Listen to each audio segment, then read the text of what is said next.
വിനീത, നാളെ വൈകിട്ട് 6 മണിയോടെ അദ്ദേഹത്തിന്റെ മൃതദേഹം വസന്തകുഞ്ചിലെ വീട്ടിലെത്തിക്കും എന്നാണ് ഇപ്പോൾ അറിയാൻ കഴിയുന്നത്. AKG ഭവനിൽ 11 മണി മുതൽ 5 മണി വരെ പൊതുദർശനം. 11-ന് രാവിലെ 8 മണിയോടെ ആയിരിക്കും AKG ഭവനിൽ. അങ്ങനെ ഇപ്പോൾ അതുമായി ബന്ധപ്പെട്ട വിവരങ്ങൾ കൂടി അറിവാകുന്നുണ്ടല്ലോ. മുഖ്യമന്ത്രി ഉൾപ്പെടെ അവിടേക്ക് എത്തും അല്ലേ?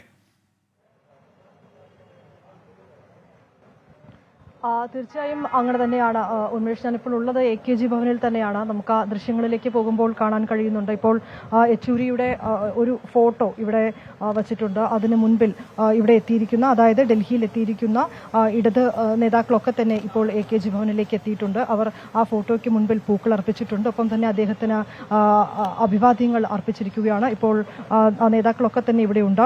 MA ബേബി ഉണ്ട്, വിജയരാഘവൻ ഉണ്ട്, ഇങ്ങനെ പ്രകാശ് കാരാട്ട്, ഒപ്പം തന്നെ ബൃന്ദ കാരാട്ട്, സുഭാഷിണി അലി ഉൾപ്പെടെയുള്ളവർ ഈ വിവരം അറിഞ്ഞതിന് പിന്നാലെ തന്നെ, അതായത് യെച്ചൂരിയുടെ വിയോഗം വാർത്ത അറിഞ്ഞതിന് പിന്നാലെ തന്നെ ഡൽഹിയിലെ ഈ AKG ഭവനിലേക്ക് എത്തിയിട്ടുണ്ടായിരുന്നു. CPIയുടെ നേതാക്കളായ ആനി രാജ, D രാജ ഉൾപ്പെടെയുള്ളവരും ഇവിടെ എത്തിയിട്ടുണ്ടായിരുന്നു. ഇപ്പോൾ നമുക്ക് ആ ദൃശ്യങ്ങളിൽ കാണാൻ കഴിയുന്ന പോലെ തന്നെ അദ്ദേഹത്തിന്റെ ആ ഫോട്ടോയ്ക്ക് മുൻപിൽ അവർ റീത്ത് സമർപ്പിച്ചുകൊണ്ട്, പൂക്കൾ സമർപ്പിച്ചുകൊണ്ട് അവർ അന്തിമോപചാരം അർപ്പിക്കുകയാണ്, അഭിവാദനം നൽകുകയാണ്. ഇങ്ങനെ ഡൽഹിയിൽ ഉള്ള നേതാക്കളൊക്കെ തന്നെ ഇവിടെ എത്തിച്ചിട്ടുണ്ട്. ഇപ്പോൾ അഭിഭാഷക യൂണിയന്റെ, ഡൽഹി അഭിഭാഷക യൂണിയന്റെ, ഓൾ ഇന്ത്യ ലോയേഴ്സ് യൂണിയന്റെ ഭാരവാഹികൾ എത്തിയിട്ടുണ്ട്. അവർ AKG സെന്ററിലേക്ക് എത്തി, AKG ഭവനിലേക്ക് എത്തി അദ്ദേഹത്തിന് റീത്ത് അന്തിമോപചാരം അർപ്പിച്ച ദൃശ്യങ്ങളാണ് നമുക്ക് കാണാൻ കഴിയുന്നത്. ഇങ്ങനെ ഈ വിയോഗത്തിന് പിന്നാലെ ഡൽഹിയിലുണ്ടായിരുന്ന നിരവധി നേതാക്കൾ ഇവിടേക്ക് എത്തിച്ചേർന്നിട്ടുണ്ട്. നേരത്തെ സൂചിപ്പിച്ച കാര്യങ്ങളിലേക്ക് വരികയാണെങ്കിൽ നമുക്കിപ്പോൾ അറിയാൻ കഴിഞ്ഞിരിക്കുന്നത് നാളെ വൈകിട്ട് 6 മണിയോടുകൂടി ആശുപത്രിയിലെ എയിംസിൽ നിന്നുള്ള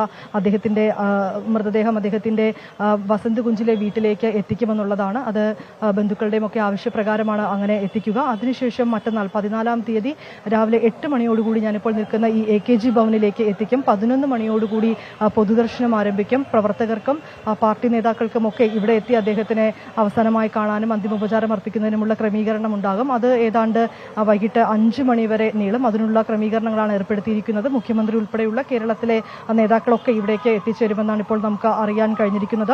ഇപ്പോൾ ഈ വിയോഗത്തിന് പിന്നാലെ തന്നെ ഞാനിപ്പോൾ നിൽക്കുന്ന AKG ഭവനിൽ നമുക്ക് ആ ദൃശ്യങ്ങളിൽ തന്നെ കാണാൻ കഴിയുന്നുണ്ട്. ആ വിയോഗത്തിന് പിന്നാലെ പതാക ഉൾപ്പെടെ, കൊടി ഉൾപ്പെടെ താഴ്ത്തിയിരിക്കുകയാണ്. ഇങ്ങനെ അദ്ദേഹത്തിന്റെ വിയോഗ വാർത്ത അറിഞ്ഞത് വലിയൊരു ആഘാതത്തിൽ തന്നെയാണ് ഇപ്പോൾ പാർട്ടിയും പ്രവർത്തകരും നേതാക്കളും ഒക്കെ ഉള്ളത്. അതിൽ നേതാക്കളൊക്കെ തന്നെ പറയുന്നു, ഒരുപക്ഷെ ഒരു CPM-ന് മാത്രമുണ്ടായ ഒരു വിടവ് എന്ന തരത്തിൽ അത് കാണാൻ കഴിയില്ല. ഇടതു മുന്നണിക്ക് ഒന്നാകെ ഉണ്ടായ ഒരു തീരാ നഷ്ടം എന്ന് തന്നെയാണ് നേതാക്കളൊക്കെ തന്നെ പ്രതികരിച്ചിട്ടുള്ളത്. D രാജയൊക്കെ വളരെ വൈകാരികമായി, വികാരധീരനായി നമ്മളോട് പ്രതികരിച്ചാണ് അദ്ദേഹം പോയത്. കാരണം തന്റെ ഏറ്റവും നല്ലൊരു സുഹൃത്തായിരുന്നു. ഒന്നിച്ച് പല വേദികളിൽ സംസാരിച്ചിരുന്നു, പല ചർച്ചകൾ ഒന്നിച്ച് നടത്തിയിരുന്നു.